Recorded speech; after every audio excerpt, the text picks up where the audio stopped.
El sol del campo no pide permiso. Llega antes que cualquier otra cosa. Antes que el primer hombre en la obra. Antes que el primer motor encendido. Antes de la primera voz, rompiendo el silencio de una madrugada que aún no ha terminado por completo. Llega e instala sobre todo esa luz blanca, implacable, que no deja sombra suficiente para nadie. Que trata al equipo importado y al sombrero de paja aplastado con la misma indiferencia absoluta. Y fue bajo ese sol que comenzó la historia. El terreno era de ese rojo específico del interior que se pega a las suelas de las botas, a los pliegues de los pantalones y al pensamiento de quien creció pisándolo. Esa tierra que tiene memoria propia, que registra todo lo que pasa sobre ella, con una fidelidad que el asfalto jamás tendrá. Alrededor, esparcidos por la obra como piezas de un tablero que aún se estaba armando. Equipos que brillaban con el fulgor de las cosas, sin estrenar. Estaciones de topografía láser. Medidores digitales. Tabletas con pantallas que reflejaban el cielo. Uniformes que parecían no haber pasado por una sola semana de trabajo real. Era una obra que había sido pensada para impresionar antes que para funcionar. El camión llegó levantando una nube de polvo rojo que tardó más en asentarse de lo que tardó el camión en detenerse. La caja venía cargada con los trabajadores del turno matutino. Hombres que se habían despertado antes que el sol en algún lugar que no figura en las guías turísticas. Que habían tomado café en silencio y se habían subido al camión con ese automatismo de quien ya ha hecho ese movimiento cientos de veces y ya no necesita pensar en él. Entre ellos, cuando se abrió la caja y los hombres bajaron uno por uno, hubo uno que bajó al final, no por lentitud, por una forma propia de moverse. Ese paso medido de quien aprendió temprano que la prisa gasta una energía que la jornada te cobrará al final del día. 53 años. La piel del rostro y de los brazos tenía esa tonalidad específica de quien ha pasado décadas bajo el sol implacable, no quemada, sino curtida.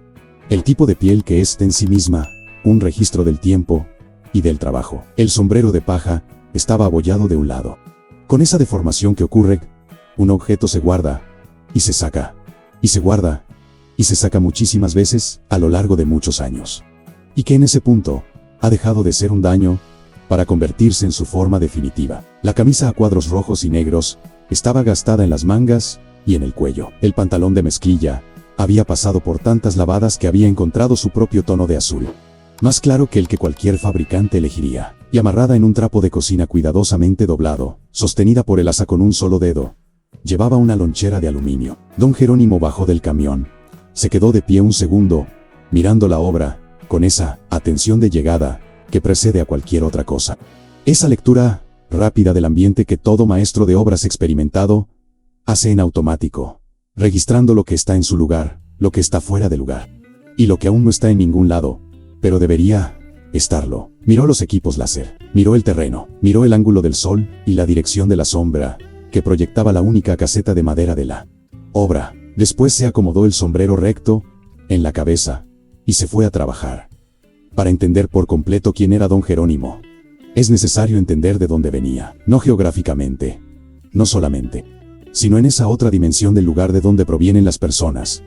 Esa que tiene más que ver con lo que se les enseñó que con dónde nacieron. Había crecido en el campo, en el seno de una familia de constructores, en un tiempo en el que la construcción rural era una ciencia enteramente empírica, desarrollada en conversación directa con la tierra y el clima, sin manuales, sin laboratorios, sin la intermediación de ningún instrumento que no fueran las manos, los ojos y la experiencia acumulada de quien había intentado, fallado y vuelto a intentar hasta encontrar lo que funcionaba. Su padre había sido albañil, su abuelo había levantado casas con técnicas que ninguna universidad había sistematizado, pero que resistían décadas de sol, lluvia y viento seco con una durabilidad que avergonzaba a algunas obras modernas. Jerónimo había aprendido de ambos y le había añadido por cuenta propia, a lo largo de 30 años de obras esparcidas por la región, una capa de conocimiento práctico que no cabía en ninguna ficha técnica, pero que salía a relucir cada vez que surgía un problema que los equipos no sabían cómo resolver. Sabía leer el terreno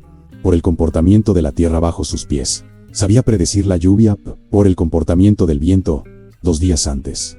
Sabía calcular la nivelación con una manguera de agua y una cubeta con una precisión que los topógrafos láser confirmaban y, a veces, corregían con una diferencia de milímetros que ellos mismos calificaban de despreciable. Llegó a la obra del complejo de lujo como había llegado a todas las demás, sin presentación, sin historia previa, tan solo con las manos, el sombrero, la lonchera y 30 años guardados en el pecho que nadie le había pedido que mostrara. La supervisora llegó media hora después. Su auto era importado, blanco, y se detuvo exactamente en el lugar donde uno de los obreros de turno había colocado un cono de señalización naranja a primera hora de la mañana. Alguien movió el cono antes de que ella tuviera que pedirlo. Se bajó con el casco en la mano, la tableta digital bajo el brazo y un equipo de 3 ingenieros detrás. Todos con las mismas tabletas.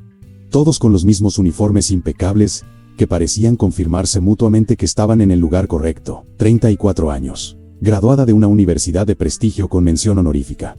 Algo que mencionaba con la frecuencia de quien aún no ha encontrado un motivo para dejar de hacerlo. Posgrado en Alemania. En un programa que describía como riguroso. Con ese tono de quien usa la palabra riguroso para decir que fue difícil y que, por lo tanto, vale más que las cosas que no lo fueron. El pantalón cargo color beige estaba demasiado impecable para llevar una semana de obra. La camisa polo blanca también. El casco tenía una calcomanía de la empresa posicionada con la precisión de quien midió la distancia desde los bordes antes de pegarla. Y había algo en ese detalle, tan pequeño, tan irrelevante, que decía más sobre ella que cualquier currículum. Hizo el recorrido de inspección con los 3 ingenieros detrás, señalando cosas en la tableta, haciendo preguntas que a veces esperaban respuesta, y a veces eran solo el pensamiento en voz alta de alguien acostumbrada a tener público. Don Jerónimo trabajó toda la mañana sin cruzarse en su camino. Fue al mediodía cuando sus caminos se cruzaron por primera vez. Había encontrado un carrete de cable eléctrico vacío en un extremo de la obra y lo había usado como asiento, con esa habilidad práctica de quien siempre encuentra lo que necesita en lo que los demás han desechado. Abrió su lonchera con el cuidado de quien abre algo que representa más que su contenido, con el gesto de quien sabe que la comida que hay dentro fue preparada por unas manos a las que les importaba quién se la iba a comer. El arroz tenía ese tono ligeramente dorado de la sartén. Los frijoles estaban espesos en su punto, la harina en una porción separada a un lado, y la carne seca, firme, con ese olor que es a la vez sencillo y completamente irreemplazable, que es la memoria olfativa de un pedazo de tierra que existe independientemente de la opinión que alguien pueda tener sobre él. Comía despacio, del modo en que comen los hombres cuando saben que la tarde será larga. La supervisora pasó con su equipo a 5 metros de distancia. Desaceleró. No se detuvo de inmediato, pero disminuyó la marcha. Y había en esa desaceleración una intención que era Leyaval antes de que se pronunciara cualquier palabra. Olfateó el aire con una expresión que no era de aprecio. Se volvió hacia uno de los ingenieros a su lado y habló con esa voz de conversación privada calculada para no ser privada. Esa modulación específica de quien quiere ser escuchada, pero quiere poder decir después que no estaba hablando con nadie en particular. Dios mío, esa es comida de obra. Parece que vino del siglo pasado. Hizo una pausa. Y llega, miren el desastre que hace en la obra. Don Jerónimo bajó la cabeza. Siguió comiendo. No porque no la hubiera escuchado. Había escuchado cada palabra con la claridad que permite el silencio del mediodía en el campo. Pero había una dignidad muy particular en seguir comiendo, en no darle a la humillación el poder de quitarle el sabor a la comida que alguien había preparado con esmero aquella mañana, en no permitir que el juicio de una persona que nunca había tenido que preguntarse de dónde saldría su almuerzo del día siguiente tuviera más peso que el hambre honesta de un hombre que llevaba trabajando desde antes de que saliera el sol. Ella se acercó más. Se detuvo a 2 pasos de él. Él levantó la mirada de su lonchera, no con miedo, con esa atención tranquila de quien está acostumbrado a que lo miren por encima del hombro, y ha aprendido que la altura del que mira no cambia el suelo sobre el que estás parado. Mire, Don. Hizo esa pausa de quien no recuerda el nombre porque no ha hecho el esfuerzo de guardarlo. Jerónimo. No quiero ver esa lonchera sucia cerca de los equipos de topografía. El tono era el de una instrucción dada a un objeto, no a una persona. Cada uno de esos láseres cuesta más que su sueldo de todo un año. Una pausa. Y dirá, ya que usted es del monte, manténgase alejado de ellos. Sus ojos barrieron la camisa a cuadros, el sombrero de paja, la lonchera de aluminio, en una secuencia que era el inventario de todo lo que ella había decidido que era inferior, antes de saber cualquier otra cosa sobre el hombre que tenía enfrente. No quiero mano de obra bruta, arruinando tecnología alemana. Los ingenieros detrás de ella miraron hacia sus propias tabletas. Don Jerónimo se quedó en silencio por un momento. Luego cerró la lonchera con el mismo cuidado con el que la había abierto. Dobló el trapo de cocina, colocó todo a un lado del carrete y se levantó. No dijo nada. Tomó el sombrero que se había quitado para comer. Se lo volvió a poner en la cabeza con ese ángulo de siempre y regresó al trabajo. Y mientras caminaba de vuelta a la obra, con el sol del mediodía haciendo que la sombra de su sombrero de paja cayera exactamente sobre sus ojos. Había en aquel hombre de camisa a cuadros gastada algo que ningún uniforme impecable en aquella obra había logrado tener esa mañana. Era la postura de quien sabe quién es. No porque alguien se lo haya dicho, sino porque nadie tuvo que decírselo. Los días siguientes llegaron con el ritmo específico de las obras que aún no han encontrado el problema que están a punto de encontrar, ajetreados, confiados. Con ese ruido de máquinas y voces, que es al mismo tiempo caos y orden cuando se mira lo suficientemente de cerca. Don Jerónimo trabajó en silencio. Hacía lo que se le pedía con la misma competencia con la que había hecho todo a lo largo de 30 años. Sin quejarse, sin comparar.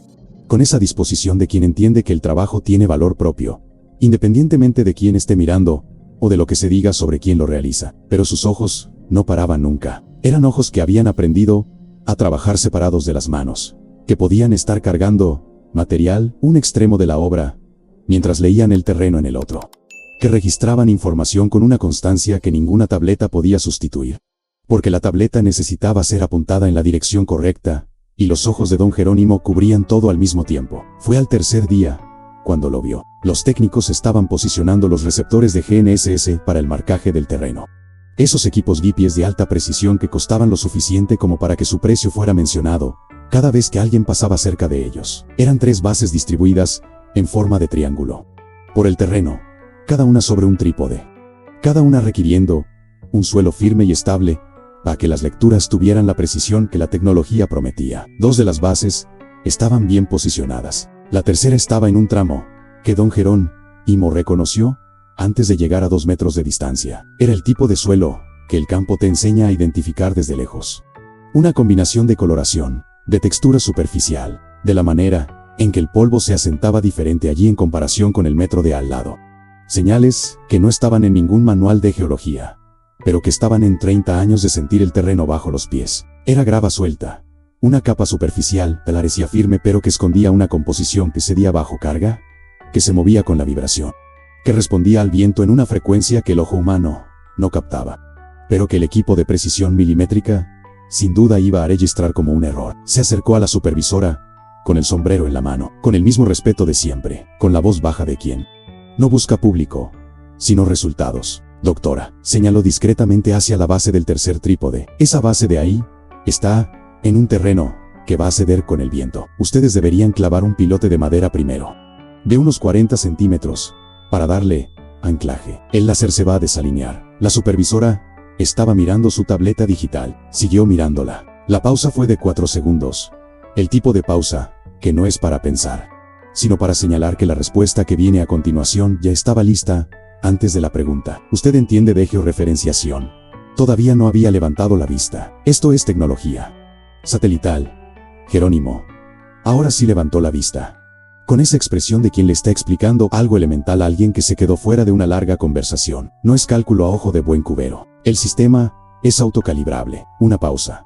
Vuelva a su trabajo, que es cargar ladrillos. Él se volvió a poner el sombrero en la cabeza y regresó. La orden llegó al día siguiente, transmitida por el capataz con esa evidente incomodidad de quien delega un mensaje que no escribió y con el que no está de acuerdo. Don Jerónimo fue retirado del área de topografía. A partir de ese momento, sus funciones eran el transporte de material y la limpieza de la obra. 2 roles que existen en cualquier construcción y que son necesarios y honestos, pero que, en ese contexto en específico, eran un mensaje más que una función. El mensaje era que desde donde no puede interferir. Los demás obreros lo notaron. Esas cosas siempre se notan, incluso cuando nadie habla directamente sobre ellas.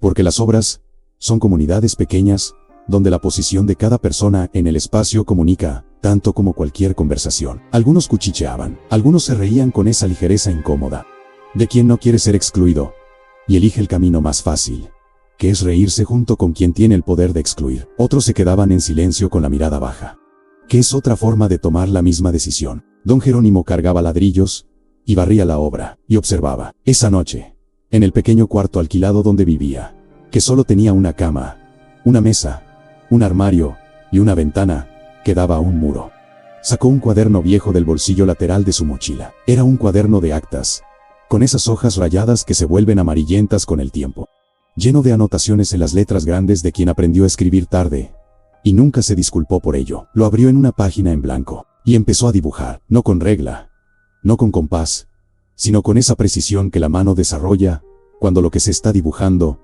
no es una invención.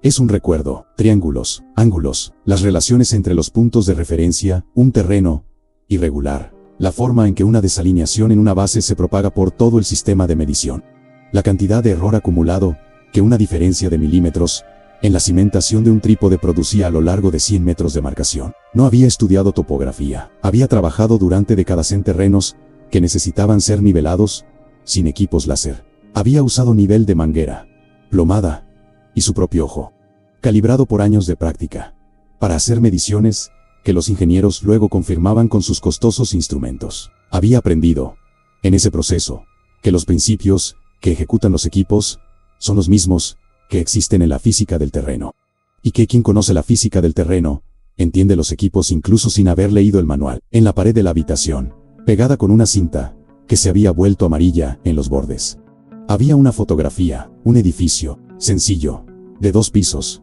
con ventanas cuadradas y una fachada sin adornos, que era la fachada de quien construyó para durar, no para impresionar. Él había levantado ese edificio en el interior hacía 22 años, con un equipo de 8 hombres, nivel de manguera, plomada y un sentido de la geometría que había heredado de su padre y afinado en la práctica. El edificio seguía en pie. Miró la fotografía por un momento, con la expresión de quien no busca orgullo en lo que ve, sino la confirmación de algo que ya sabe, pero que los días difíciles a veces oscurecen. Luego volvió a mirar los dibujos en el cuaderno. Cerró el cuaderno y apagó la luz con la certeza silenciosa de quien sabe que algo va a salir mal y que, cuando suceda, él estará listo.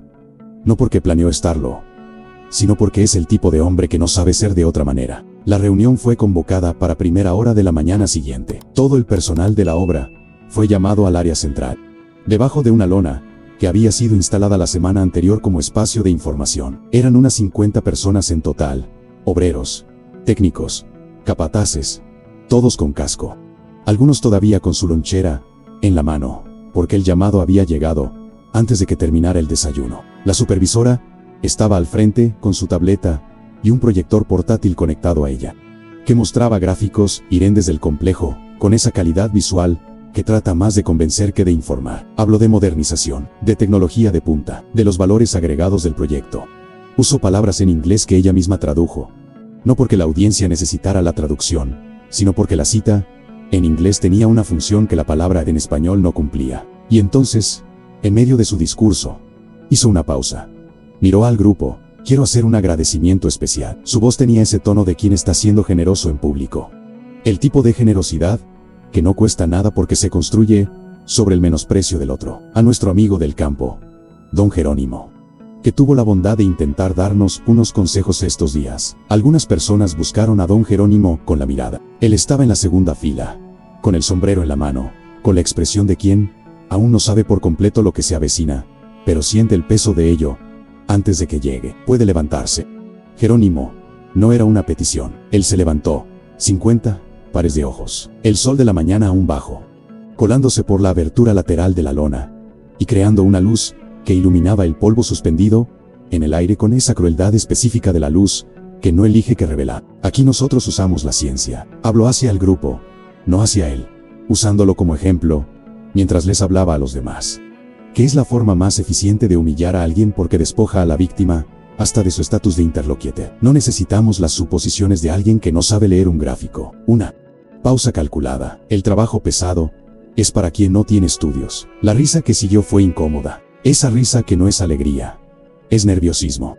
Es el sonido que hacen las personas cuando no saben qué hacer con la incomodidad y el cuerpo resuelve por ellas con el gesto más automático disponible. Algunos rieron. Otros se quedaron en silencio. Ninguno de los dos grupos estaba cómodo. Don Jerónimo permaneció de pie. Sus ojos se humedecieron, no de un modo que pudiera evitarse, no de un modo que hubiera sido elegido. Era solo la respuesta del cuerpo a un dolor que tenía esa cualidad específica de los dolores públicos, que son más grandes, no por su propio tamaño, sino por el número de testigos. Pero mantuvo la cabeza en alto, no por terquedad, por algo más profundo que la terquedad. Esa dignidad que no es una decisión tomada en el momento, sino una construcción de años. Algo que estaba en él como la tierra roja del campo, está en el campo, como parte de lo que es, y no como una elección de lo que parece ser. La supervisora estaba con los brazos cruzados y una sonrisa en la comisura de los labios, que era la expresión involuntaria de quien acaba de hacer algo que había planeado y que salió justo como lo había imaginado. No estaba mirando a los ojos llorosos de don Jerónimo. Si lo hubiera estado haciendo, tal vez habría visto lo que había en ellos más allá del dolor. Había una claridad, la claridad de quien acaba de decidir algo. No con ira, no con un plan de venganza, sino con esa resolución tranquila que llega cuando una persona comprende que ha llegado a un punto desde el que ya no va a retroceder, que lo que viene a continuación será diferente a lo que vino antes.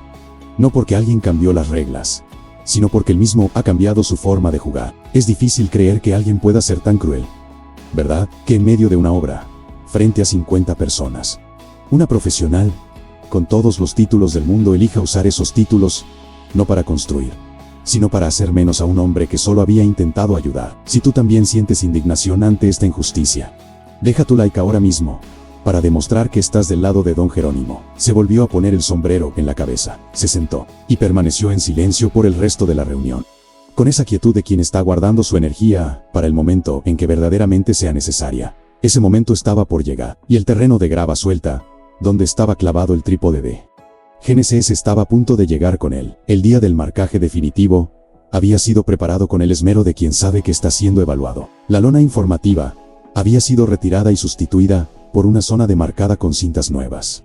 Las estaciones GNSS reposicionadas desde el día anterior por técnicos que habían llegado temprano para asegurar que todo estuviera exactamente donde debía estar. La obra había pasado por una limpieza que no era la de rutina. Era una limpieza de recepción, de esas que transforman temporalmente un ambiente de trabajo en un ambiente de presentación. El Consejo Fiscal llegó a las 9 de la mañana. 5 hombres de traje oscuro que bajaron de 2 autos, con esa sincronía no planeada de quienes tienen el mismo nivel de importancia y el mismo nivel de prisa. Llevaban maletines, llevaban esa expresión de quien ha sido designado para evaluar y que no llegó con disposición a dejarse sorprender favorablemente. Porque la sorpresa favorable aún tiene que ganarse, y todavía no habían visto nada que la justificara. El presidente del comité era el tipo de hombre que llenaba una habitación con su presencia antes de abrir la boca. No por el volumen, sino por esa economía de movimiento que desarrollan los hombres acostumbrados al poder, cada gesto mínimo y preciso. Como quien ha aprendido que llamar la atención es innecesario cuando la atención ya viene sola. La supervisora los recibió con la energía de quien ha ensayado todo el día en su cabeza antes de que sucediera. Estaba radiante, no el resplandor de la satisfacción genuina, sino el resplandor de la actuación de la competencia.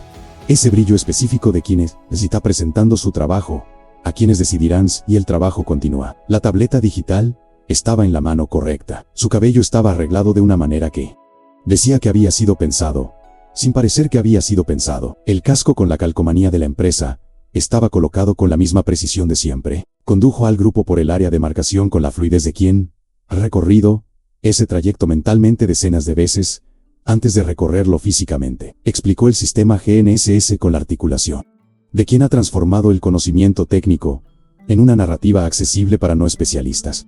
Una habilidad que el posgrado había perfeccionado, pero que ella ya traía desde antes. Habló de precisión milimétrica, habló de tecnología satelital, habló de cómo el sistema eliminaba el margen de error humano. Esa expresión que usó con una ligereza que no registró hacia quién iba dirigida, pero que llegó a los oídos de don Jerónimo sentado al fondo de la obra, con su botella de agua en la mano, como una frase que ya había escuchado antes en otras versiones. El Consejo Fiscal escuchaba y tomaba notas. El presidente hacía preguntas cortas. De esas preguntas que parecen sencillas pero que tienen la profundidad técnica suficiente para separar a quien entiende de quien solo está presentando lo que dice entender. La supervisora respondía con seguridad. Había estudiado para ese momento. Había preparado respuestas para preguntas que aún no se habían hecho. Ese nivel de preparación que es en sí mismo una forma de competencia real. Llegó el momento de la lectura final. El técnico responsable del sistema se posicionó en la estación central, con el monitor orientado hacia el grupo, con esa postura de quien está a punto de ejecutar el paso que transforma toda la preparación en un resultado concreto. Sus dedos fueron al teclado, y entonces los monitores parpadearon. No fue un apagón dramático, fue casi delicado. Esa secuencia de parpadeos que hacen los equipos electrónicos cuando pierden la conexión con lo que los alimenta. Una vacilación, otra, y luego la oscuridad total de una pantalla que ya no tiene nada que mostrar. Los 3 monitores. Al mismo tiempo, el técnico miró la pantalla, miró las conexiones, volvió a mirar la pantalla con esa expresión de quien está verificando si lo que vio fue real, porque el cerebro se niega a procesar la información. Era real. La falla había sido global, un problema en la infraestructura de satélites de la constructora, que había tumbado la señal en todas las obras simultáneamente. Una de esas fallas sistémicas que existen en la teoría de los planes de contingencia, y que nadie cree realmente que sucederán hasta que suceden. Específicamente en el día en que la consecuencia de que sucedan es mayor que en cualquier otro día. El silencio que se instaló fue del tipo que tiene textura. El técnico empezó a revisar los cables. Reinició el sistema con la velocidad de quien ruega, para que sea algo sencillo. Un cable suelto, una batería. Cualquier cosa que tenga solución en 30 segundos. No fue ninguna de esas cosas. La supervisora miraba los monitores con una expresión que se había salido por completo de su guión ensayado. El presidente del consejo se volvió hacia ella, con esa calma de quien tiene la autoridad suficiente para no necesitar elevar la voz para transmitir urgencia. Doctora, la palabra a solas, seguida de una pausa, que era en sí misma una pregunta. ¿Cuál es el plan B? Abrió su tableta, miró la pantalla, la cerró, la volvió a abrir. El plan B no existía, no porque fuera incompetente en la dimensión de las cosas que había estudiado, sino porque el plan B, a la falla total del sistema satelital, en un día de evaluación del Consejo Fiscal, era una categoría de problema que su posgrado en Alemania había contemplado como prioritaria, porque la premisa implícita de la tecnología de punta es que no falla. Y cuando esa premisa es el único cimiento del plan, la falla no tiene a dónde ir sino hacia el colapso. Llamó a la central técnica desde su celular. La central confirmó la falla sistémica. Le dio un plazo de restablecimiento que era incompatible con los 30 minutos que el consejo había venido a presenciar. Colgó con esa rapidez de quien no quiere que la conversación sea escuchada, pero que ya no tiene control sobre lo que se está escuchando. El color se le había esfumado del rostro. No gradualmente, de un golpe. Como cuando cambia la luz en una habitación, y lo que estaba iluminado queda súbitamente expuesto desde un ángulo diferente. Estaba sudando en una mañana que era calurosa, pero no lo suficiente como para justificar ese sudor. El sudor que no proviene de la temperatura sino de un tipo específico de presión que actúa desde adentro. Miró el terreno que había sido marcado, preparado, presentado como el escenario del momento más importante de esa fase de la obra. Estaba frente a ella, con la indiferencia que la Tierra tiene ante los planes de los hombres. Los trípodes de los equipos GNSS estaban en posición pero inservibles. La precisión milimétrica, que había sido el argumento central de su presentación, estaba guardada en los servidores de alguna empresa de satélites que, en ese momento, no respondía.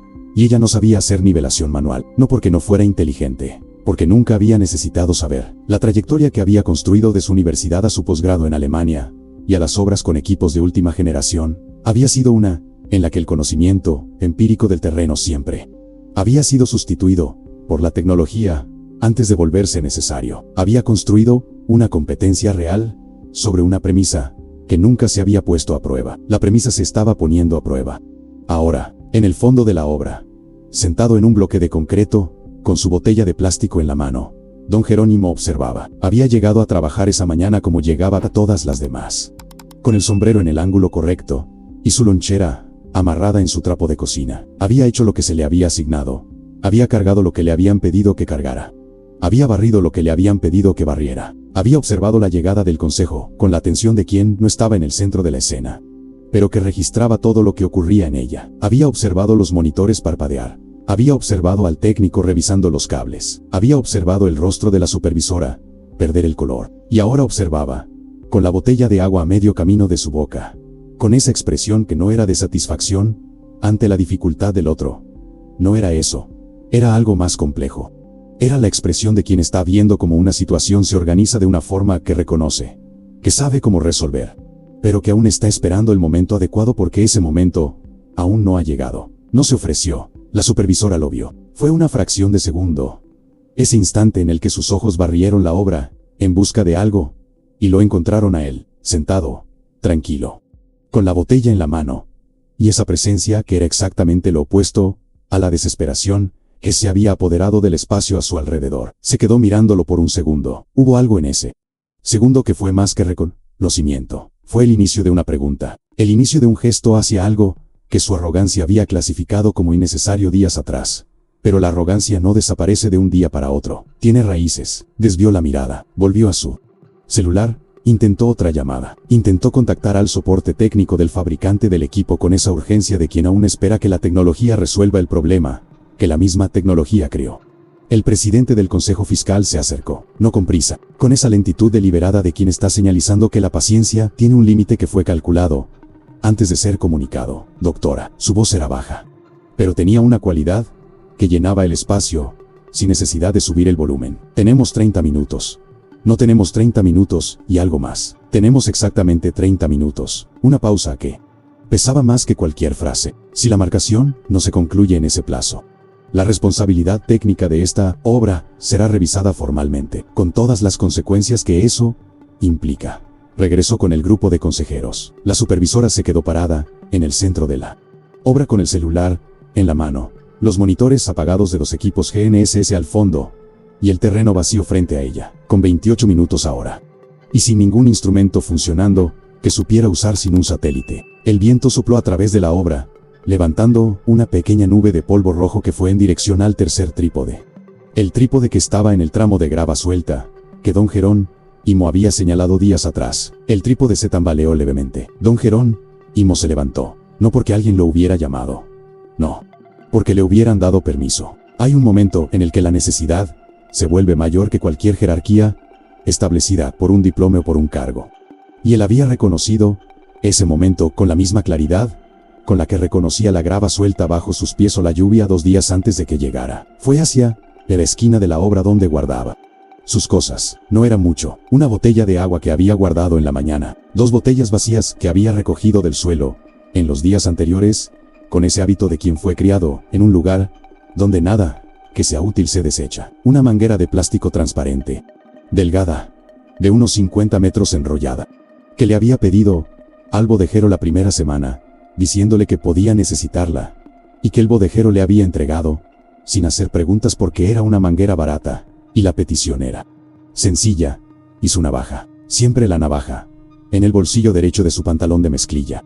En ese lugar que la mano encuentra sin necesidad de buscar. Tomó todo con una calma, que no era lentitud, era la calma de quien está ejecutando un plan que se hizo antes de que el plan fuera necesario, porque los hombres que conocen el terreno construyen los planes antes de las emergencias, no durante ellas. Empezó a caminar hacia el centro del terreno. La supervisora lo vio antes de que llegara a la mitad del camino. ¿Qué vas a hacer? Su voz tenía esa cualidad de la desesperación, tratando de reconstituirse como autoridad. Esa mezcla específica de pánico y mando que se da cuando una persona está perdiendo el control de una situación y aún no ha aceptado por completo que lo ha perdido. Sal de ahí. Ese no es lugar para. Él siguió caminando. No aceleró. No redujo la velocidad. Mantuvo su mismo paso de siempre. Ese paso medido, que había recorrido obras durante 30 años. Que había atravesado terrenos difíciles, sin tropezar porque conocía el terreno antes de pisarlo. Llegó al primer punto de referencia. Era un punto que él había marcado en secreto días antes. En una madrugada, cuando aún había pocos hombres en la obra. Una pequeña marca de pintura, en aerosol naranja en el suelo, que cualquiera que pasara por ahí interpretaría como un residuo accidental de alguna marcación técnica anterior. No lo era. Era el comienzo de un sistema que él había planeado en aquella noche de cuaderno viejo y dibujos de triángulos. No porque supiera que los satélites iban a fallar, sino porque 30 años le habían enseñado que quien depende de un solo sistema sin alternativa está a un paso de un problema que no tiene salida. Abrió la navaja, perforó las tapas de las 3 botellas con movimientos precisos. Un agujero central en cada tapa, del diámetro exacto que necesitaba la manguera de plástico para encajar sin holguras y sin fugas. Conectó las botellas con la manguera, formando un sistema en secuencia, y llenó todo con agua, inclinando las botellas y soplando suavemente por la manguera para eliminar las burbujas de aire que podrían comprometer la lectura. El sistema se estabilizó. El agua encontró su propio nivel, con esa paciencia que solo la física tiene. Sin prisa, sin errores, sin ninguna opinión sobre lo que había pasado en los últimos 30 minutos en aquella obra. La supervisora se había acercado, sin que él se diera cuenta o sin que le importara. Eso es cosa de ignorantes. Su voz sonó demasiado alta para un espacio abierto, con esa cualidad de quien está gritando, no para ser escuchado sino para existir, para mantener alguna presencia en una escena que se había salido por completo de su control. Eso no tiene precisión. Eso No sirve para nada. Don Jerónimo se detuvo. No giró el cuerpo por completo. Solo el rostro. Lo suficiente para que ella le viera los ojos. Y él viera los de ella. Y cuando habló, fue por primera vez en aquellos días con la voz que se había guardado. No la voz baja y respetuosa de sus intentos de ayuda anteriores, sino la voz de quien llegó a un punto, desde el que dice lo que sabe porque el momento lo exige. Y no porque le hayan dado permiso. Doctora, el título salió con el respeto que ella tal vez no merecía, pero que él mantenía porque era suyo, no de ella. Con todo respeto. ¿Usted cree que los egipcios construyeron las pirámides con satélites? Ella abrió la boca. Él no esperó. Esto es el principio de los vasos comunicantes. Las palabras salían con la claridad de quien no está improvisando, sino destilando décadas en frases que cupieran en un instante. El agua siempre encuentra el mismo nivel. Es física pura. Una pausa de menos de un segundo. Exactamente del tamaño correcto. No necesita de un satélite para saber que el agua no sube sola. Volvió a su trabajo. El presidente del Consejo Fiscal se había acercado en silencio durante ese intercambio, con esa atención específica de quien está viendo algo que reconoce pero que aún no identifica por completo de dónde lo reconoce. Se quedó observando a don Jerónimo trabajar por unos instantes, los movimientos de sus manos, la forma en que recorría el terreno, con la botella conectada a la manguera, la precisión con la que posicionaba cada punto de verificación. Se volvió hacia el capataz que estaba a su lado. ¿Quién es este hombre? El capataz respondió con la objetividad de quien tiene una respuesta simple para una pregunta que parece simple. Un trabajador del campo, que había llegado con el camión de los obreros, asignado al transporte de material y a la limpieza de la obra. El presidente se quedó en silencio por un momento. Siguió mirando a don Jerónimo, y entonces algo en el rostro del hombre de 65 años cambió. No fue un cambio gradual. Fue el tipo de cambio que ocurre cuando la memoria encuentra lo que estaba buscando. Ese momento de reconocimiento que es casi y físico. ¿Qué sucede antes de que la persona logre formular con palabras lo que ha reconocido? Dio 2 pasos hacia adelante. Se quedó mirando el sombrero de paja abollado, la camisa a cuadros rojos y negros, las manos que trabajaban con la manguera y las botellas con una precisión que no necesitaba de un instrumento externo para confirmarse. Ese hombre, su voz era baja, más para sí mismo que para el capataz. Yo conozco a ese hombre. El capataz esperó.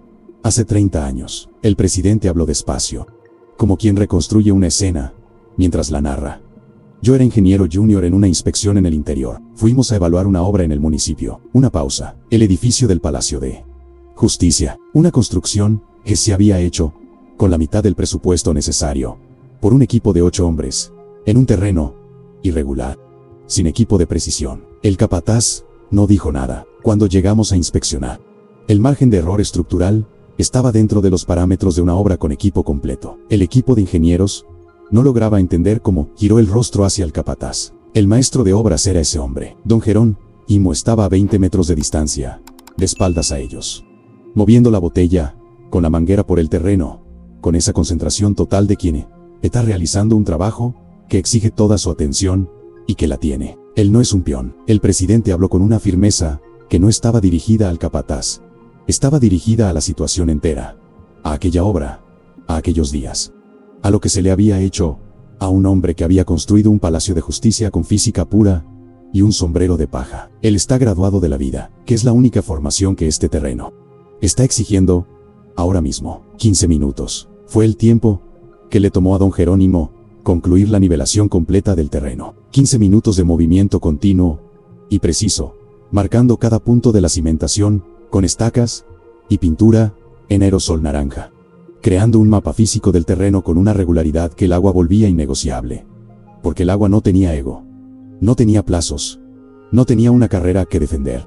Solo tenía la física, y la física era suficiente. Cuando terminó, se quedó de pie en el centro del terreno, por un momento, con la manguera aún en la mano, mirando las estacas esparcidas por el suelo como un músico mira una partitura que acaba de escribir. El Consejo Fiscal se había quedado en silencio durante esos 15 minutos. El técnico de la constructora se acercó con un nivel óptico de reserva, un equipo independiente de satélite que había sido traído como un respaldo de segundo nivel y que, en ese momento, era el único instrumento disponible para verificar el trabajo de don Jerónimo. La verificación tomó 5 minutos. El técnico recorrió los puntos marcados uno por uno, leyendo el nivel óptico, con esa expresión de concentración profesional al que no revela el resultado antes de tiempo. El grupo a su alrededor observaba con ese silencio de sala de espera que es diferente a todos los demás silencios porque tiene una ansiedad específica, apuntando hacia un único resultado posible. El técnico llegó al último punto, hizo la lectura, se volvió hacia el consejo con su libreta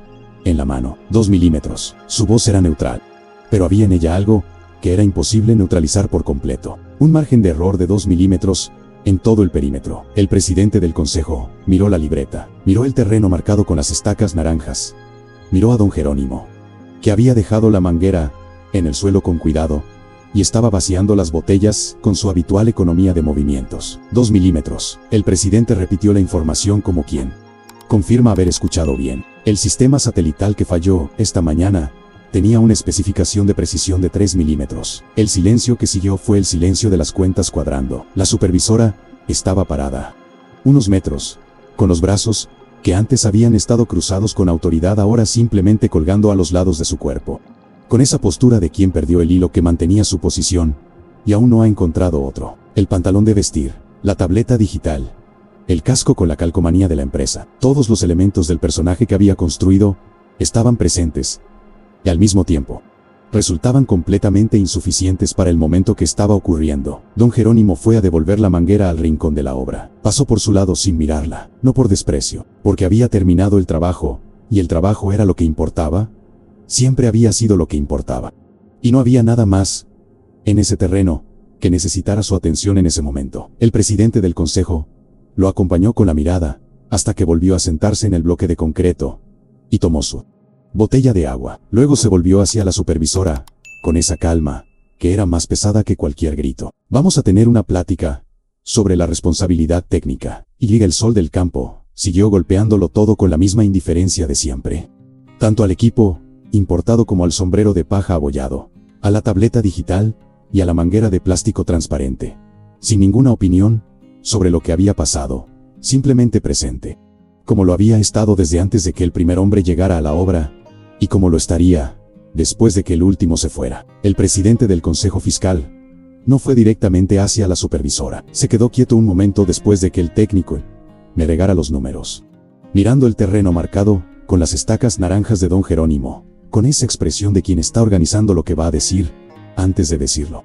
No porque necesite tiempo para encontrar las palabras, sino porque entiende que ciertas palabras necesitan decirse en el momento adecuado para tener el peso que merecen. Luego caminó hacia ella, despacio, con ese paso deliberado de quien sabe que todo el grupo lo está observando y no está haciendo nada para evitarlo. La supervisora sostenía la tableta digital de una forma que había dejado de ser funcional y se había convertido en algo a lo que aferrarse.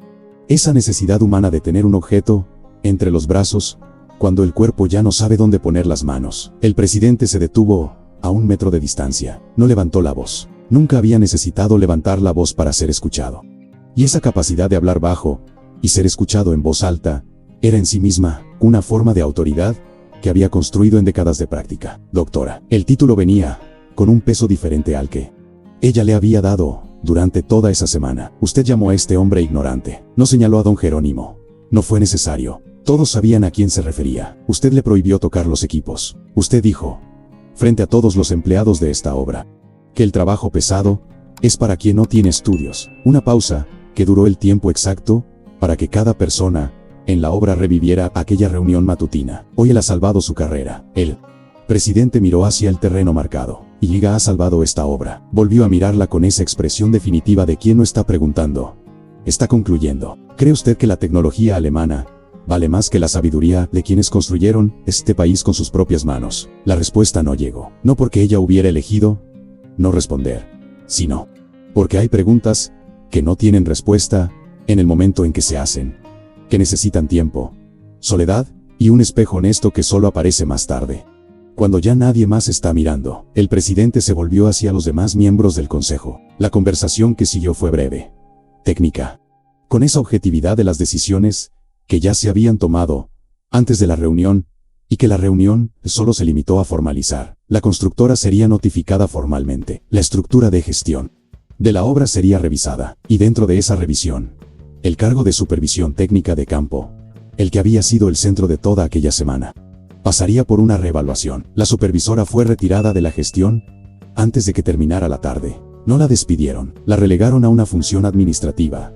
un puesto de oficina donde se trabajaba con hojas de cálculo y reportes, que no requería ni casco ni tableta digital, en un terreno de tierra roja, que estaba lejos de la obra y de todo lo que sucedía dentro de ella. La constructora anunció, junto con el comunicado interno sobre la reestructuración, un programa para revalorizar a los maestros de obras experimentados, aquellos profesionales con décadas en el campo, a quienes el sector había tratado sistemáticamente como mano de obra bruta, sin reconocer su conocimiento técnico. El programa incluía un reconocimiento formal, un nivel salarial acorde y participación en las decisiones técnicas de la obra. Era un comienzo, pequeño, del tipo que suelen ser los comienzos, pero era un comienzo que había nacido de 2 milímetros de margen de error, de una manguera de plástico transparente y de un hombre que había esperado el momento adecuado, sin perder su dignidad mientras esperaba. El presidente del consejo se encontró con don Jerónimo a última hora de la tarde. Él estaba en la esquina de la obra, enrollando la manguera con ese cuidado de quien guarda una herramienta que pretende volver a usar,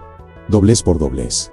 Sin prisas, el presidente se le acercó y se quedó de pie a su lado durante un momento, antes de hablar, con esa naturalidad de quien no necesita crear una ceremonia alrededor de una conversación importante. Le hizo la oferta con claridad y respeto. Consultor técnico senior, un salario equivalente al de un ingeniero de nivel medio. El tipo de cifra que durante décadas había estado al otro lado de una frontera cuya llave nadie le había regado a don Jerónimo para cruzarla. Un kit de herramientas completo y un vehículo para que la distancia de donde él vivía y donde se realizaba el trabajo ya no fuera un obstáculo que él tuviera que resolver por su cuenta. Don Jerónimo terminó de enrollar la manguera. Se quedó en silencio un momento. No el silencio de la duda, sino el silencio de quien está siendo honesto consigo mismo, antes de ser honesto con el otro. El puesto sí lo acepto. Su voz tenía la misma calma de siempre. Esa calidad de suelo firme que había atravesado toda la semana, sin cambiar de frecuencia. Su lo agradezco de corazón. El presidente esperó, sintiendo que había algo más. El carro, no lo necesito. Su colocó la manguera enrollada en el hombro. Pero si usted quiere hacer algo que dure más que esta obra, le tengo una petición. El presidente hizo un gesto, indicando que lo escuchaba. Hay 3 muchachos allá en mi municipio, hijos de amigos míos, hijos de gente que trabajó conmigo hace años. Habló con esa sencillez de quien describe algo en lo que había pensado mucho antes de tener la oportunidad de decirlo. Ellos necesitan una oportunidad, no limosnas, un trabajo de verdad, donde alguien les enseñe el oficio de la manera correcta. Una pausa. Contrate a esos 3 muchachos para que trabajen aquí. Yo mismo les enseño. El presidente se quedó mirándolo. Yo no necesito un carro para sentirme importante. Las palabras salieron con esa ligereza propia de las verdades que han sido pensadas durante tanto tiempo, que han dejado de pesar. Lo que sí me hace falta es heredar lo que sé a quienes van empezando. Esos muchachos del campo necesitan una oportunidad. Eso es lo único que le pido. El presidente le tendió la mano. Don Jerónimo se le estrechó. Los 3 jóvenes llegaron 3 semanas después, en un autobús foráneo desde el municipio, con mochilas en la espalda, y esa expresión de quien está viendo un lugar nuevo, y aún no ha decidido qué pensar de él. Llegaron sin saber exactamente qué les esperaba, solo que había un hombre llamado don Jerónimo, que había pedido que los llamaran, y que esa petición había sido suficiente para que una junta de hombres de traje los contratara. Don Jerónimo los esperó en la entrada de la obra, con su sombrero de paja, en el ángulo de siempre. Los meses siguientes construyeron algo que no estaba en ningún cronograma de obra. Un salón de clases improvisado, en un rincón del terreno, con un pizarrón hecho de madera contrachapada pintada, con cuadernos que don Jerónimo le había pedido a la constructora, y que habían llegado sin chistar, con esa disposición de aprovechar todo lo que había allí, de enseñar lo que debía ser enseñado. En una tarde que había comenzado como las demás, con el sol entrando por la abertura lateral del barracón, y creando esa luz que iluminaba el polvo suspendido en el aire. Don Jerónimo estaba frente a los 3 jóvenes, con la manguera de plástico transparente en las manos. Detrás de él, apoyados contra la pared, los equipos láser importados estaban cubiertos con un plástico. Esperando el regreso de la señal satelital, se había restablecido semanas antes, pero que había perdido el papel central que ocupaba antes de aquella tarde de falla catastrófica. Porque la constructora había entendido, de la manera más costosa posible, que la tecnología sin alternativas no es competencia, es dependencia. Los jóvenes miraban la manguera con esa atención de quien aún no sabe lo que está viendo, pero siente que es importante. Afuera del barracón, pasando por la abertura, con un maletín en la mano, y el paso de quien se dirige a algún lado, sin prisa por llegar, iba una mujer con pantalón de vestir y camisa polo, sin casco, sin tableta digital, sin el equipo de ingenieros detrás. Miró hacia adentro del barracón con esa expresión específica de quien reconoce un lugar del que fue apartada y que siguió adelante sin ella. Don Jerónimo levantó la vista. Ambos se cruzaron las miradas por un segundo. No hubo intercambio de nada más que la mirada. No había nada que intercambiar que la mirada no dijera por completo. Él esbozó una pequeña sonrisa, no de triunfo, de algo más simple y más profundo, la sonrisa de quien ha llegado a un lugar al que le tomó tiempo llegar, y que por eso mismo conoce el valor de estar ahí. Ella siguió caminando. Él volvió su atención hacia los jóvenes. La tecnología es buena, muchachos. Su voz tenía esa cualidad de un salón de clases que no necesita un micrófono, que llega a cada rincón no por el volumen, sino por la atención que atrae. Aprendan a usarla. Respétenla.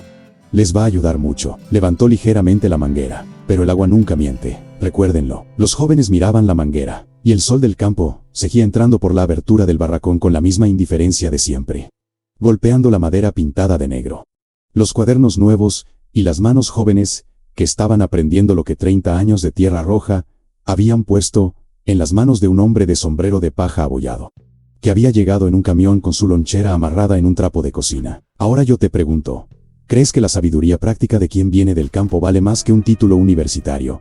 ¿O ambas se complementan? Y el error fue no haberlas puesto a dialogar nunca. Escribe tu opinión en los comentarios. Quiero saber lo que piensas. Esta historia nos enseña que el conocimiento que entra por la tierra tiene raíces más profundas que el conocimiento que entra por el papel. Y que subestimar a quienes construyeron este país con sus manos, antes de que existiera cualquier satélite, es el error más costoso que una obra puede cometer. La humildad de aprender de quien sabe, independientemente de dónde esté sentado, es la única tecnología que nunca pierde la señal. Si te gustan las historias que tocan el corazón y que rinden homenaje a la sabiduría de nuestra gente, suscríbete al canal y activa la campanita para no perderte las próximas historias de superación. Nuestra familia te está esperando.